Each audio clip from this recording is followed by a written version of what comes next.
Hello बालक। तो आज हम लोग पढ़ेंगे केमिकल इक्विलिब्रियम को, साम्यावस्था को, और इसमें एक मेन टॉपिक है जो बोला जाता है रिएक्शन क्यूसेंट। उसके बारे में हम लोग आज इसके बारे में स्टडी करेंगे। देखते हैं। तो आइए हम लोग देखते हैं, यहाँ पर रिएक्शन क्यूसेंट की बात करते हैं।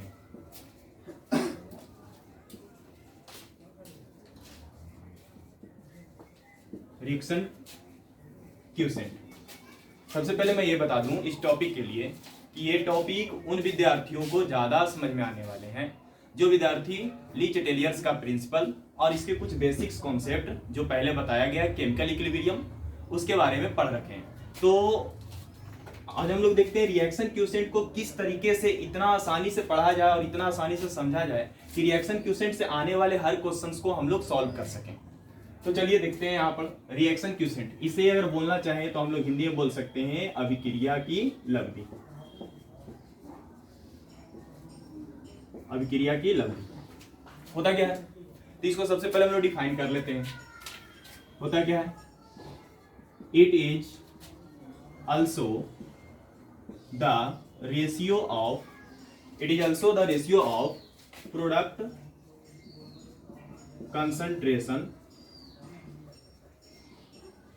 concentration to the reactant concentration। करना क्या है, हम लोग पहले भी पढ़ चुके हैं कि अगर मान ले जाए कि कोई इक्विलिब्रियम रिएक्शन दे रखे हैं, इक्विलिब्रियम रिएक्शन बोले तो अगर A प्लस B और इस तरीके का हम लोगों के पास अगर मौजूद हो C, तो इसमें इस रिएक्शन के लिए, इस इक्विलिब्रियम रिएक्शन के लिए हमें क्या करना होता है कि सबसे पहले तो एक चीज पढ़नी होती है, वो होता है Kc, that is called equilibrium constant. Equilibrium constant, और इसी में ऊपर वाले एरो को बोला जाता है rate of forward reaction, FR, और नीचे वाले लाइन को बोला जाता है RB, rate of backward reaction. अब इसमें क्या है, Kc इक्विलिब्रियम कांस्टेंट। तो हम लोग अगर Kc लिखना चाहेंगे तो हम लोगों को लिखना पड़ेगा Kc। ऑलरेडी हम लोग पहले पढ़ चुके हैं कि जब रेट ऑफ फॉरवर्ड रिएक्शन और रेट ऑफ बैकवर्ड रिएक्शन आपस में बराबर हो जाते हैं तो वहां पर हम लोगों को क्या होता है कि कोई भी सिस्टम या कोई भी रिएक्शन है जो इक्विलिब्रियम को अटेन कर जाता है, इक्विलिब्रियम पोजीशन को प्राप्त कर लेता है। तो इसमें हम लोग देखते हैं, तो Kc हम लोग ऑलरेडी पहले भी पढ़ चुके हैं। Kc के लिए हम लोगों के लिए क्या है कि Kc के लिए हम लोग लिखते हैं प्रोडक्ट का कंसंट्रेशन ऑफ C, पावर हो जाएंगे स्टोइकियोमेट्रिक कोएफिशिएंट, और नीचे में होगा कंसंट्रेशन ऑफ A के पावर A और कंसंट्रेशन ऑफ B के power B। Similarly reaction quotient की अगर बात की जाए, रिएक्शन क्यूसेंट को हम लोग Q से डिनोट करते हैं, Q से। तो अगर हम कहीं भी, ये बातें हम लोग ऑलरेडी पहले डिस्कस कर चुके हैं, ये बातें मान लेते हैं आगे। अब इसमें क्या है कि हम लोगों को देखना है कि Q के बारे में, Q क्या है, रिएक्शन क्यूसेंट दिया हुआ है। तो Q अगर रिएक्शन क्यूसेंट दिया हुआ है तो हम लोग Q भी क्या होता है, Q इज आल्सो डिफाइंड लिखा हुआ है, it is also defined ratio of product concentration to the ratio of reactants concentration, products concentration to the ratio of reactants concentration बोल सकते हैं। तो हम लोगों को Q बराबर भी मिलने वाला है कंसंट्रेशन ऑफ प्रोडक्ट अपॉन में कंसंट्रेशन ऑफ रिएक्टेंट, ऐसा मिलने वाला। मान लेते इसको ये आगे कंपैरिजन करने के लिए। होता क्या है, रिएक्शन क्यूसेंट होता क्या है, इट इज द फैक्टर, हम लोग बोल सकते हैं कि ये क्या होता है, Q क्या होता है, it is the factor of deciding the direction of reaction। RKN हम लिख रहे हैं, यानी इसका मतलब हुआ रिएक्शन, RKN से रिएक्शन। होता क्या है, रिएक्शन क्यूसेंट क्या है, अगर पूछा जाए कि रिएक्शन क्यूसेंट क्या होता है तो रिएक्शन क्यूसेंट के बारे में हम लोग बोल सकते हैं कि रिएक्शन क्यूसेंट जो होता है किसी भी साम्य अभिक्रिया की डायरेक्शन को बताता है कि वो कौन से डायरेक्शन में जाएगा, फॉरवर्डली शिफ्ट करेगा या बैकवर्डली शिफ्ट करेगा। ये होते हैं रिएक्शन क्यूसेंट। तो रिएक्शन क्यूसेंट अब दोनों में क्या है कि इक्विलिब्रियम कांस्टेंट और रिएक्शन क्यूसेंट दोनों के लिए हम लोगों के पास है कि कंसंट्रेशन ऑफ प्रोडक्ट और कंसंट्रेशन ऑफ रिएक्टेंट रेशियो में। तो दोनों में फर्क क्या है? तो याद रखना है हम लोगों को कि Kc is only defined for, equilibrium constant is only defined for at a constant temperature, but reaction quotient is the factor, या बोल सकते हैं reaction quotient is the topic derived that it is applicable for all conditions. सारे condition में हम लोग Q को लगा सकते हैं। यानी कि अब हमें ऐसा जरूरी नहीं है कि हम ताप को स्थिर रख दें। अब हमारे पास ऐसा भी हो गया कि कोई रिएक्शन अगर है तो वो रिएक्शन में अगर ताप, दाब और कंसंट्रेशन का प्रभाव पड़ गया तो हम लोग वहां पे Kc ना निकाल करके Q भी निकाल सकते हैं, जिससे हमें यह मालूम चलेगा कि अभिक्रिया के लिए कितना टाइम लगा अगला इक्विलिब्रियम प्राप्त करने के लिए, या अभिक्रिया के जरिए कितना टाइम लगा उसके तुरंत इक्विलिब्रियम को प्राप्त करने के लिए। तो हम लोग जनरली Q की बातें कर रहे हैं, और हम लोगों को यहाँ पर यह भी देखना है कि Q होता क्या है। Q बहुत ही बड़ा फैक्टर है, अच्छा फैक्टर है। तो देखना है यहाँ पर हम लोगों को इस चैप्टर के लिए सिर्फ इक्विलिब्रियम केमिकल इक्विलिब्रियम के लिए हमको Q की हर एस्पेक्ट्स को छू लेना है, ताकि इससे आने वाले क्वेश्चंस हम छोड़ ना सकें। तो आइए इसमें और क्या बोलता है। जैसे हम लोग क्या होता है कि हम लोग जानते हैं कि अगर हम लोग किसी भी कंपाउंड को, किसी भी लिक्विड को अम्लीय शो करना है तो उसके लिए हम लोग उसको पीएच स्केल से मापते हैं। अगर उसको कोई भी कंपाउंड या कोई भी लिक्विड बेसिक होगा उसके लिए भी हम लोग क्या करते हैं कि पीएच स्केल से मापते हैं। यानी कि हर चीज के मापन के लिए अपना अपना अलग अलग उसके लिए क्या बने होते हैं, पैमाने बने होते हैं। उसी प्रकार से केमिस्ट्रियंस द्वारा यह देखा गया कि कोई अभिक्रिया होगा या नहीं होगा, या कोई अभिक्रिया इक्विलिब्रियम कंडीशन में कब होगा, उसके लिए कुछ फैक्चुअल या फिर कोई कहने का मतलब है कि फिक्स डाटा हम लोगों के सामने मौजूद होना चाहिए, ताकि हम पहचान सकें कि क्या इक्विलिब्रियम ये होगा या नहीं होगा, या अभिक्रिया होना चाहिए या अभिक्रिया नहीं होना चाहिए, या इक्विलिब्रियम कंडीशन में होगा। तो इसके लिए कुछ बातें इस तरीके से दिखाया गया। इसमें है कि अगर मान लिया जाए कि एक बात कर रहे हैं ध्यान से, अगर हम लोग Q लिखें इस तरह से तो हम लोग बोल सकते हैं कि Q बराबर होता है कंसंट्रेशन ऑफ प्रोडक्ट P और बटा कंसंट्रेशन ऑफ रिएक्टेंट। यानी Q डायरेक्टली प्रोपोर्शनल भी हम लोग बोल सकते हैं कंसंट्रेशन ऑफ प्रोडक्ट, मतलब कि Q की वैल्यू तब बढ़ेगी जब प्रोडक्ट की कंसंट्रेशन बढ़ेगी, और Q is inversely proportional to concentration of reactant भी बोल सकते हैं इस डाटा को देखते हुए। यानी कि हमारा Q घटेगा तब जब रिएक्टेंट बढ़ेगा, और Q बढ़ेगा तब जब हमारा प्रोडक्ट क्या होना चाहिए, बढ़ना चाहिए, क्योंकि डायरेक्टली प्रोपोर्शनल है। तो इस हिसाब से बात पहले किया जाता Kc पर। यदि Kc के लिए हम लोग बात करते हैं, Kc को दो भागों में लेते हैं, यहाँ पे दो डाटा के हिसाब से। अगर Kc की वैल्यू ग्रेटर देन 10 के पावर 3 हो, ये इसका स्केल है इस चैप्टर के लिए। रिएक्शन क्यूसेंट के लिए स्केल है 10 के पावर 3 और 10 के पावर -3। जैसे पीएच के लिए स्केल होता है कि हम कैसे बोलेंगे कि कोई अम्लीय है या क्षारीय है, which one compound is acidic, which one is basic, उसके लिए हम लोग ये यूज करते हैं कि पीएच स्केल लाते हैं। उसी प्रकार से यहाँ पर हम लोग क्या करते हैं कि पीएच स्केल में मिनिमम हम लोग रहते हैं, हम लोग 0 से अपवर्ड की ओर बढ़ते हैं और 0 से हम लोग पीछे की ओर बढ़ते हैं। तो उसी प्रकार से हम लोगों को यहाँ पर भी दिया गया है कि आपको कोई अभिक्रिया होगा नहीं होगा उसके लिए एक पैमाना दिया गया, एक फैक्चुअल डाटा दिया गया है। वो फैक्चुअल डाटा है 10 के पावर 3 से हमें लेना है और 10 के पावर -3 से। मतलब जितना बताया जा रहा है इतना ही से क्वेश्चंस आपके आने की ज्यादा संभावना है। तो यहाँ पर हम लोग बोल सकते हैं Kc, एक तो Kc ग्रेटर देन 10 के पावर 3 होना चाहिए, और एक Kc होना चाहिए जो लेस देन 10 के पावर -3 होना चाहिए। अगर ऐसा है, अगर Kc ग्रेटर देन 10 के पावर 3 है और अगर Kc लेस देन 10 के पावर -3 है, तो हम लोग बोल सकते हैं कि यहाँ पर क्या होगा कि यहाँ पर इक्विलिब्रियम, यहाँ पर हमें ये देखना है कि Kc ग्रेटर देन 10 के पावर 3 है, तो हम लोग बोल सकते हैं कि रिएक्शन जो भी होगा विल गोज टू कंप्लीशन। मतलब हमारा अभिक्रिया समाप्त होने वाली होगी, हमारा अभिक्रिया हो चुका होगा, होने के कगार पर होगा अगर Kc की वैल्यू 10 के पावर 3 से ज्यादा हो। अगर वही Kc के पावर 10 के पावर -3 से कम दे रखा हो तो हम लोग बोलेंगे कि इक्विलिब्रियम, हम लोग बोलेंगे कि रिएक्शन, आर्केन बोल रहे हैं तो रिएक्शन विल हार्डली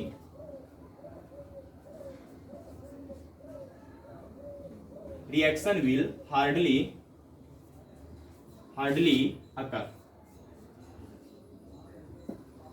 रिएक्शन न के बराबर होगा, यानी कि रिएक्शन की होने की चांसेस बहुत ही कम होगी, बहुत ही कम। यानी 10 के पावर -3 से अगर Kc छोटा होगा तो रिएक्शन ना होने की संभावना है। अगर Kc की वैल्यू 10 के पावर 3 से ज्यादा होगा तो रिएक्शन हो चुका होगा। तो ये दोनों कंडीशन में हमारा इक्विलिब्रियम नहीं मिलेगा। इक्विलिब्रियम कहने का मतलब क्या होता है कि रेट ऑफ फॉरवर्ड रिएक्शन और रेट ऑफ बैकवर्ड रिएक्शन, यानी कि लेफ्ट टू राइट भी कुछ मोल्स जाएंगे और कुछ मोल्स राइट टू लेफ्ट भी आएंगे। तो जिस समय पर जितना मोल्स रिएक्टेंट से प्रोडक्ट में जाता है और प्रोडक्ट से रिएक्टेंट में आता है, तो उसी स्थिति को हम लोग बोलते हैं इक्विलिब्रियम कांस्टेंट वो प्राप्त कर चुका है।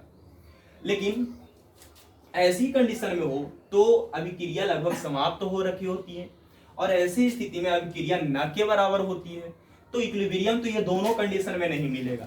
यानी कि इक्विलिब्रियम रिएक्शन होने के लिए, यानी कि कुछ मात्रा प्रोडक्ट का बचे, कुछ मात्रा रिएक्टेंट का बचे, उसके लिए Kc का वैल्यू 10 के पावर 3 से छोटा, 10 के पावर 3 से छोटा और 10 के पावर -3 से बड़ा।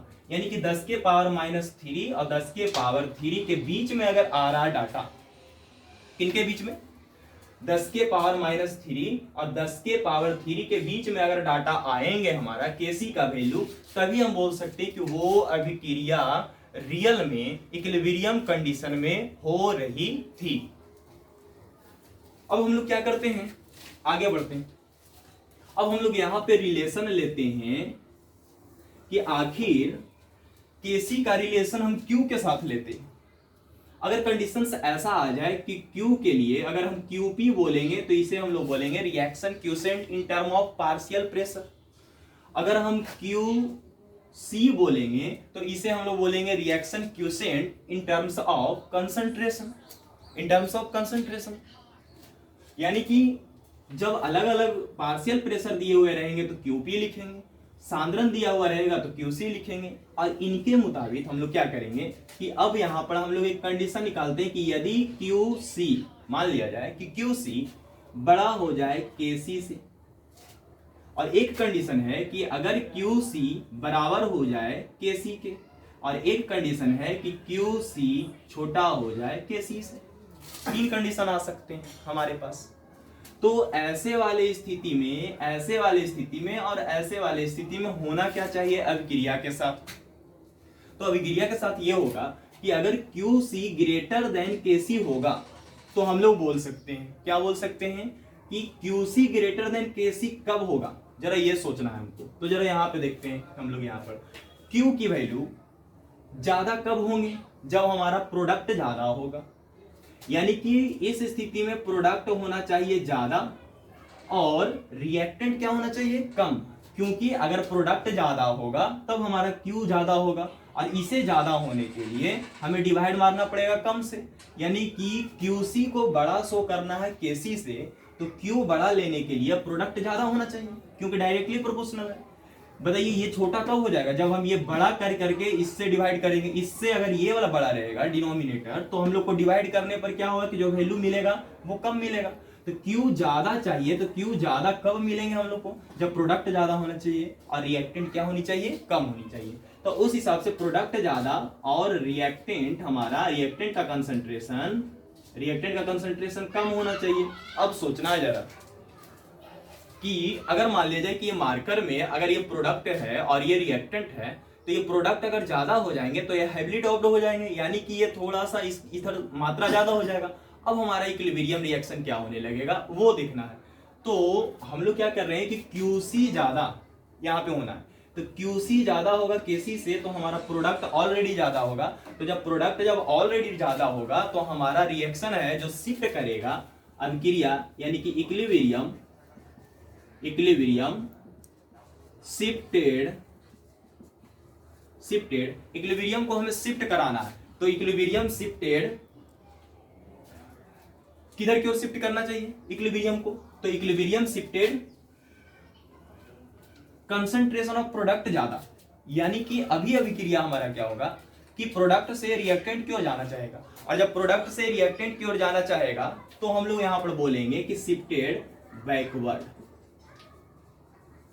बैकवर्ड इसमें क्या बोलेंगे, जब QC और हमारा KC जब बराबर है तो हम बोलेंगे कि इक्विलिब्रियम क्या होगा, इक्विलिब्रियम रिमेन कांस्टेंट वही रहेगा, इक्विलिब्रियम में कोई चेंज नहीं आएगा यदि KC और QC का वैल्यू बराबर हो।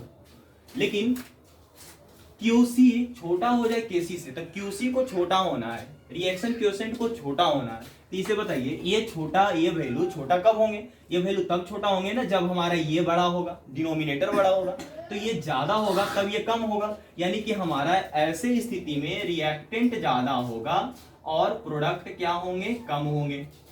जब रिएक्टेंट ज्यादा हो और प्रोडक्ट कम हो, यानी कि मान ले जाए प्रोडक्ट है और ये रिएक्टेंट है, अगर रिएक्टेंट ज्यादा हो जाएगा, ये रिएक्टेंट ज्यादा हो जाएगा तो और ये प्रोडक्ट कम हो जाएगा, तो हमारा ज्यादा तरफ तो अब इक्विलिब्रियम अटेन करने के लिए ज्यादा मात्रा की ओर से कम मात्रा की ओर जाएगा अभिक्रिया, यानी कि अब रिएक्टेंट से हमारा अभिक्रिया किधर की ओर जाएगा, प्रोडक्ट की ओर। जब कभी भी मोल्स या कंसंट्रेशन आपस में रिएक्ट करके कोलाइड करके रिएक्टेंट से प्रोडक्ट की ओर जाते हैं तो हम लोग बोलते हैं कि equilibrium is shifted forwardly, reactant to product forwardly, तो बोलेंगे कि इक्विलिब्रियम शिफ्टेड फॉरवर्डली। इक्विलिब्रियम किधर की ओर शिफ्ट करेंगे, फॉरवर्ड की ओर, आगे की ओर शिफ्ट करेंगे।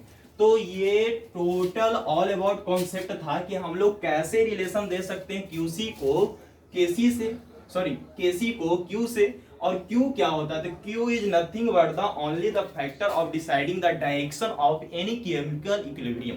कोई भी केमिकल इक्विलिब्रियम की डायरेक्शन को जो बता देता है वही कहलाता है Q, रिएक्शन क्वोशिएंट। और Q जो होते हैं इट हैपेंस, या ये हो सकते हैं किसी भी कंडीशंस पे, जरूरी नहीं है कि इसके लिए हम टेम्परेचर को फिक्स रखें, ये जरूरी नहीं कि इसके लिए प्रेशर को फिक्स रखें, ये कंडीशंस बदलने पर भी Q का गणना की जा सकती है। और वही Q की गणना करने के बाद लेकिन ली चटेलियर क्या बताते हैं कि हम किसी केमिकल इक्विलिब्रियम रिएक्शन पर कोई भी प्रभाव डाल दें, लेकिन अंततः वो अभिक्रिया उस डायरेक्शन में चला जाएगा ऑटोमेटिकली, ताकि वो पहले वाले अपने प्रभाव को क्या कर ले, निरस्त कर दे, यानी कि minimise the stress of initial. तो इनिशियल स्ट्रेस को जो उसे प्राप्त होता है अभिक्रिया को, उसे वो क्या कर देगा, मिनिमाइज कर देगा। तो हम लोग जब बात होगी ली चटेलियर की, तब हम लोग ली चटेलियर्स की प्रिंसिपल पर आएंगे। अभी रिएक्शन क्वोशिएंट की बात थी, तो रिएक्शन क्वोशिएंट की ये सारी टोटल फॉर्मेट यहाँ पे दिया गया। तो हम लोग को बस यही पता करना है कि QC बड़ा हो QC छोटा हो तो हम लोगों को क्या होगा, अभिक्रिया किधर की ओर शिफ्ट करेगा, बैकवर्डली होगा, फॉरवर्डली होगा। अगर अभिक्रिया, याद रखिएगा, यदि इक्विलिब्रियम बैकवर्डली शिफ्ट कर रहे हैं, कोई भी अभिक्रिया बैकवर्डली पीछे की ओर आ रहा है, यानी प्रोडक्ट से रिएक्टेंट की ओर आ रहा है, यानी यहां पर हम बोलेंगे कि अभिक्रिया मेरा किधर से किधर चल रहा है, प्रोडक्ट टू रिएक्टेंट बोले तो राइट टू लेफ्ट। और अगर तो इसमें क्या हो जाएगा, अगर कोई अभिक्रिया आगे की ओर शिफ्ट कर रहा है फॉरवर्डली, तो इसे हम लोग बोलेंगे कि ये चल रहा है लेफ्ट टू राइट, यानी कि रिएक्टेंट से प्रोडक्ट, यानी left to right, L to R। तो ये टोटल कॉन्सेप्ट था QC के बारे में। तो आई होप आप लोगों को ये वीडियो अच्छा लगा होगा और आपको Q की रिलेशन समझ में आए होंगे। Q की सेकंड पार्ट में हम लोग ये डिस्कशन करेंगे कि इससे रिलेटेड न्यूमेरिकल्स कैसे बनाए जाते हैं, इससे रिलेटेड इसका 12th में क्या एप्लीकेशंस है Q के बारे में, तो इसके बारे में अगले वीडियो में और हम लोग इसके बारे में डिस्कस करेंगे। तब तक के लिए मिलते हैं अगले वीडियो के लिए। तो अगर ये वीडियो आपको अच्छा लगा हो तो please kindly like, subscribe and share the video. Okay, thank you.